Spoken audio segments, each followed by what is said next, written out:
Hey guys, Quinto here, finally bringing you my first Dark Souls 3 upload. And I'm proud to introduce to you guys a new series on the YouTube channel titled Essential Things and Where to Find Them. This YouTube series is going to take a look at specific areas from within Dark Souls 3's story, along with core characters that possess great items, weapons, and armor sets that will benefit you and your character during his or her journey through the game itself. Today we're going to be taking a look at Yuria of Londor.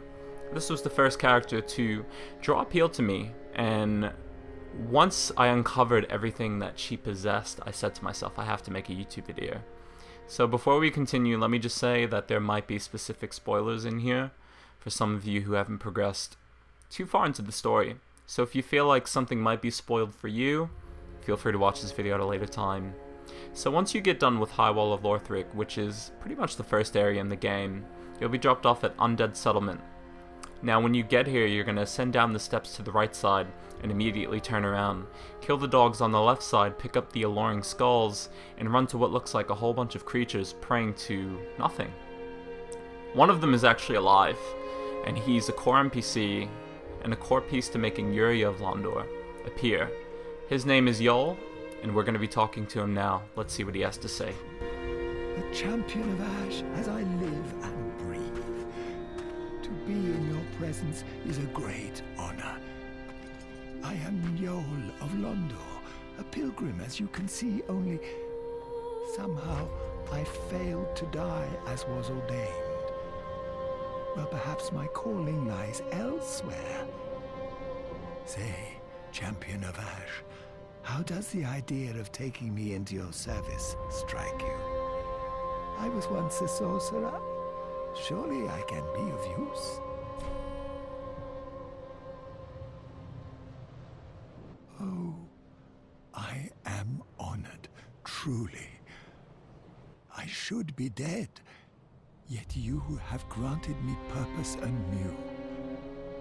I, Yuria of Londor, do solemnly swear myself to you.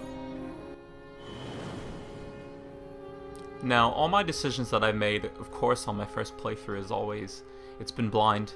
Luckily, I made the right choice here in accepting his services. Once you do relocate back to Firelink Shrine, and you'll see that he's located in the top right corner of the map here. He'll have some spells available for sale, so if you're a low-level intelligence build, just getting started out, this might serve of some use to you, just because you won't have access to the strongest stuff until later. So make sure that you buy everything that you want from him before we get on to this next step, and that is his ability to draw out your true strength. Now the more you become hollow and the more you die, the more you'll be able to level up, get these free levels through him, and he'll draw that out of you. But once he does this 5 times, we'll reach the next step in this whole little storyline. So make sure that you buy any items that you want from him before you do this, and once he levels you 5 times, you're going to exit your game and reload. You'll see that Yuria has appeared, and if you turn around, you'll see that Yol is dead. Yol has fulfilled his duty, and he feels like his reasons for living have finally been exhausted. Let's see what Yuria has to say. I am Yuria of Londor, a close friend of his.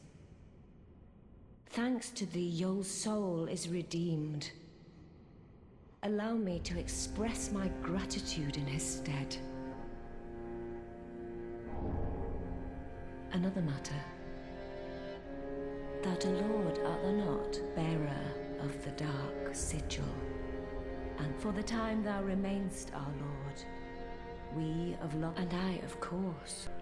Now I decided to kill out the rest of her dialogue there, but basically once you have access to Yuria at this point, you'll be able to buy specific items from her as well. Now, if you look through her inventory close enough, you'll see that she's affiliated with a specific group from within the Dark Souls series. You'll see that she's in possession of a Dark Hand. And now, if you know anything about Dark Souls, you would know that the Dark Hand is tied to the Darkwraiths. I'm not going to cover everything with her because there are some things I don't want to spoil. But later on, she has a storyline that you have the choice of going through. For me, I started it, and I just didn't see eye to eye with her.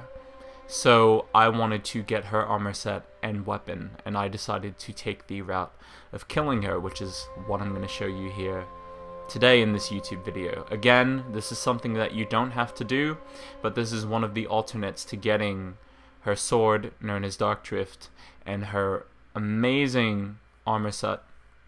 So I feel like it would be logical, or at least I thought at the time it would be logical, to buy everything that I wanted from her before I decided to kill her. Now, she killed me, and it turned out she did not disappear, because you're going to see here, I respawned at Firelink, I hugged that left wall again, and she was still there, thankfully. I thought I messed up, I thought I ruined everything. But if she does kill you, you can come back here and reinitiate a fight with her. And I'm going to show you guys how to kill her. Now, she has a specific moveset, and she really doesn't have too many openings. She hits really hard like any other NPC, you know, from what you would expect naturally. And the moment that you want to hit her, I'm going to show you right here. When she does a lunging attack just like that, I recommend hitting 2 to 3 times, or she will do a thrust, which I prefer to open a combo on her when she does that move specifically. See, again, I just recommend being conservative until she does that charging thrust. She has 2 thrust moves. One, she'll hold it in, and it will look really aggressive, and then she has the casual thrust, which you saw there. Don't move on that one, because you're just going to end up getting comboed, and you're going to lose health. You don't want her to deplete your Estus inventory. Now, after 3 Estus drinks, you'll see her make that motion that you just saw on the screen. That means that she's completely exhausted when it comes to Estuses. So at this point, you just pretty much want to take your time, rinse and repeat the combos off the moves once again, wait for the power thrust, and finish her off. You'll see that she is indeed a Darkwraith, tied and affiliated with Koth, and I would assume that she has been brought here to fulfill Koth's duties. And when you look back at Dark Souls 1, that was bringing about the Dark Age. If you did the Dark Ending in Dark Souls 1, you knew that was his goal, and I think that's Yuria's as well. So when you get her ashes, you're going to run up here, you're going to speak to this lady, and you're going to hand those over. And when you hand those over, she'll have a bit of dialogue for you. I'll let you guys listen to it. Just given. And awfully warm at that. Almost as if it had lived mere moments ago. Oh, forgive an old woman's idle prate. I'm sure an ashen one such as thee would never indulge such base contrivances. And there you can see we now have access to Yuria's gorgeous armor set. Now, I know you're probably saying to yourself, did you buy those items earlier on all at once because you knew that killing Yuria would cut off the access to the purging stones and other great items that she sold? It turns out that everything that Yuria sells when you give this character the ashes are transferred here and sold through this shop instead, which is really useful because, again, doing that questline does give you the Dark Sigil, so when you die you slowly become hollow, so being able to have access to those purging stones is definitely core.